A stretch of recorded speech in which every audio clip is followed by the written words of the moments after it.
Welcome to the deep dive. Today, we're really setting out to sharpen our linguistic tools. We're not just, adding words to a list. We're diving into vocabulary for enriched expression. Yeah, the goal is to find terms that genuinely elevate how you describe things, how you understand them. And connect. Right. Think of it like an upgrade for your communication toolkit. Exactly. Giving you keys to unlock richer, more nuanced expression, impactful expression. It's amazing, isn't it, how often we just grab for the common words. It really is, when there's often a much more precise term waiting, one that can just totally transform a description, give it deeper meaning. This deep dive is all about finding those keys. Right. We're going to look at some words that, honestly, once you start using them, you'll wonder how you managed without them. They're not just like academic words. No, they're powerful tools for clearer thinking, better communication. Precisely. Okay, let's do it. Let's unearth some of these gems, get into what they really mean, and see how you can start using them pretty much right away. Sounds good. So, our first word. It paints a picture of profound peace, like a memory bathed in golden light. The word is Halcyon.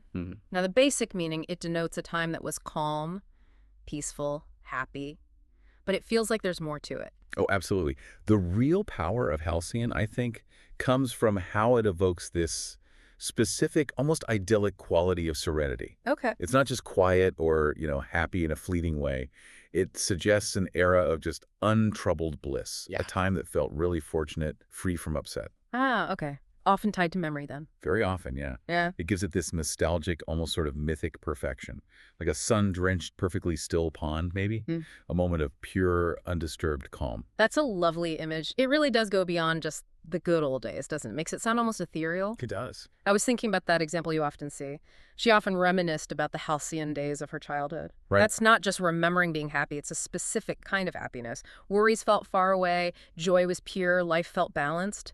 Harmony, exactly like those perfect summer evenings, or maybe looking back at a golden era in history with that kind of wistful admiration. Yeah, precisely. And what's fascinating is how using Halcyon doesn't just describe the memory, it sort of frames it, elevates it. Right. It makes us think, well, what made those times so exceptionally peaceful and joyful? So for you listening, what periods in your own life spring to mind when you hear Halcyon?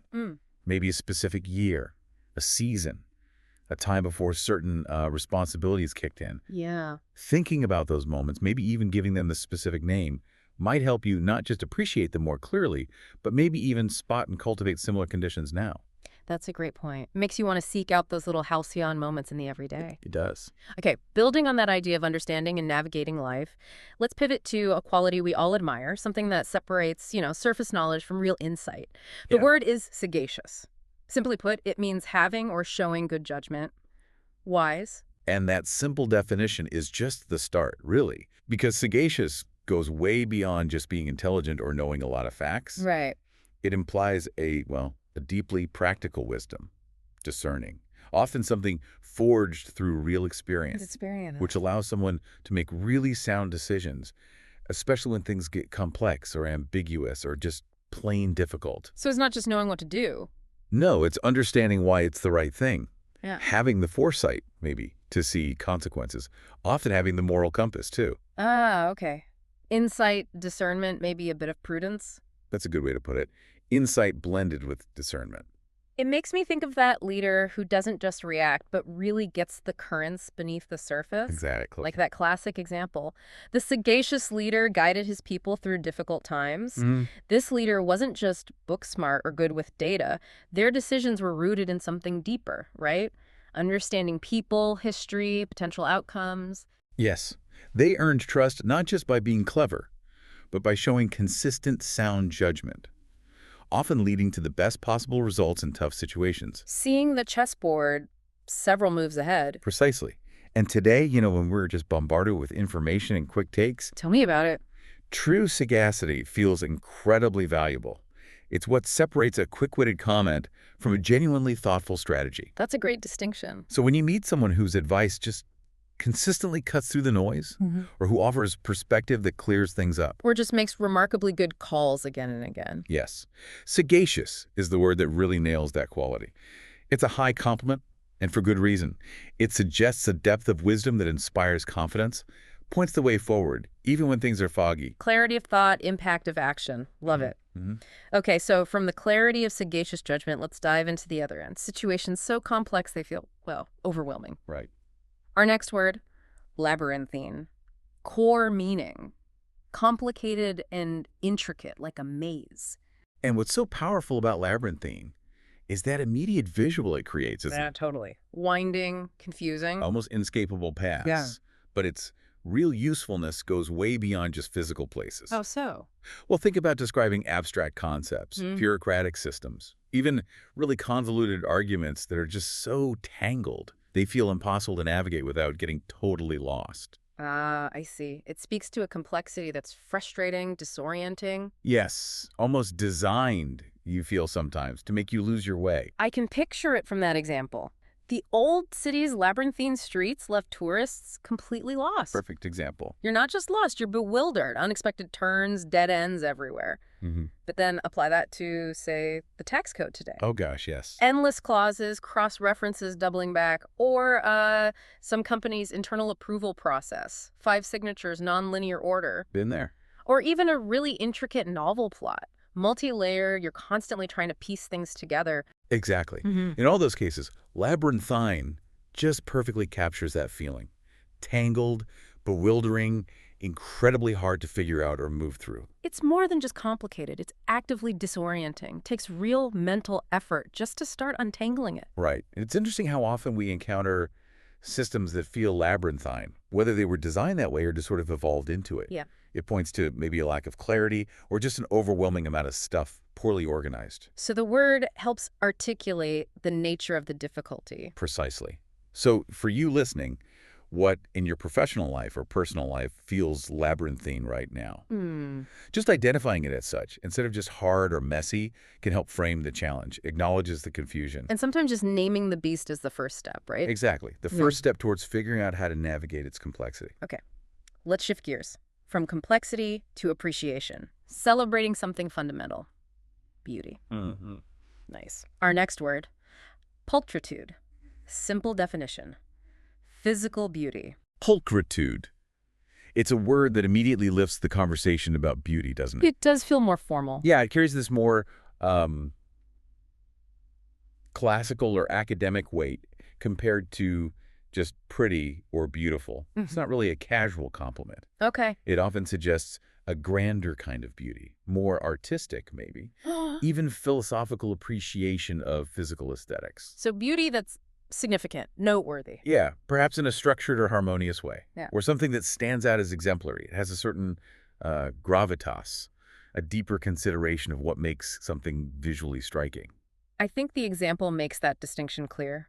The sculpture captured the pulchritude of the human form. Right. That's not just saying the sculpture looked nice. It's saying the artist perfectly embodied the inherent grace, the proportions, the deep aesthetic appeal of the human body as art. Exactly. It's the kind of word you'd expect in, say, sophisticated art criticism. Or a historical text talking about classical ideals.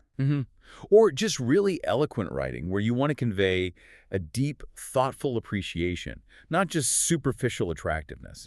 It celebrates the artistry of form, visual harmony. It really invites you to look beyond just the surface level. It does. And when you think about how different cultures or eras define beauty, pulchritude gives you a lens for that more sort of academic discussion. Makes you wonder, is there an objective standard?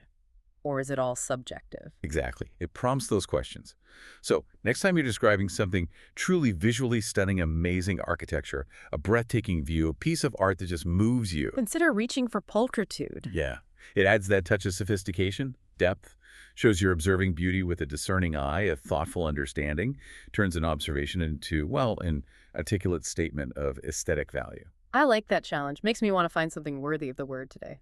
Do it. Okay, for our final word in this deep dive, let's turn to something about human resilience. Adaptation. That kind of toughness we develop through life's trials. Okay. Resilience. The word is inure, meaning to become accustomed to something, especially something unpleasant. Yeah, and inure is so much deeper than just getting used to it. How so? Well, if you connect it to the bigger picture, it implies this hardening, a psychological or emotional toughening. Right. that lets someone withstand difficult experiences, constant stress, without being completely overwhelmed or overly affected. So it speaks to a real internal transformation, developing resilience. Exactly. Building a capacity to bear something that maybe once felt debilitating, often through repeated exposure. It's a fundamental shift in how you respond. A powerful internal shift. Like the example, years of hardship had inured him to disappointment. This person isn't suddenly immune to feeling bad or happy about disappointment, obviously. No. But they've built up this profound resistance, a coping mechanism, emotional armor almost. They aren't crushed by it anymore. Right. It highlights that powerful, often subconscious transformation that allows someone not just to survive, but to keep functioning, keep enduring when faced with adversity. It's really a testament to our capacity to adapt, to find a way to persist even when things are incredibly tough. It is. Yeah. But it also raises an interesting, maybe darker side too, doesn't it? What do you mean? Well, while Inure speaks to resilience, which is good, what happens when we become inured to suffering, to injustice, to the struggles of others? Ah, I see. Does it allow us to endure, or does it risk making us desensitized? Losing empathy? It's a fascinating question, something we're thinking about. So for you listening, think about tough situations you faced. Maybe repetitive stresses, difficulties that over time have perhaps inured you to certain anxieties or challenges. Understanding this word helps you articulate that specific process, adaptation, resilience, how you've grown stronger. But also maybe reflect on the boundaries of that emotional hardening. Exactly. Yeah. Where does resilience end and maybe indifference begin? It's complex. That's a really thought-provoking point about the double-edged nature of it. Okay, so we've journeyed through the calm, idyllic peace of Halcyon days, the discerning wisdom of sagacious leaders. Yeah, the bewildering complexity of labyrinthine paths. Got tangled there for a bit. The grand aesthetic appreciation of Pulchritude. And the profound, sometimes complex resilience of those who inure themselves to hardship. Quite a journey. And that really brings it to the crucial question, doesn't it? How will you use these words? Right. The beauty, the real power of language, isn't just conveying facts. It's about shaping thought, shaping perception, for yourself and for the people you talk with. So by consciously choosing words like these. Yeah, by integrating them, you're not just speaking, you're weaving richer tapestries of meaning, adding depth, precision, elegance to how you express yourself. You elevate the conversation. And in doing that, you can even elevate your own understanding of the world. It's powerful stuff. Absolutely. So what stands out to you from this deep dive? Which of these words are you going to maybe try and consciously use this week? Good challenge. Keep exploring, keep questioning, and definitely keep enriching your expression. We really hope this deep dive helps you communicate with, well, greater precision, more impact. And maybe a little more linguistic flair.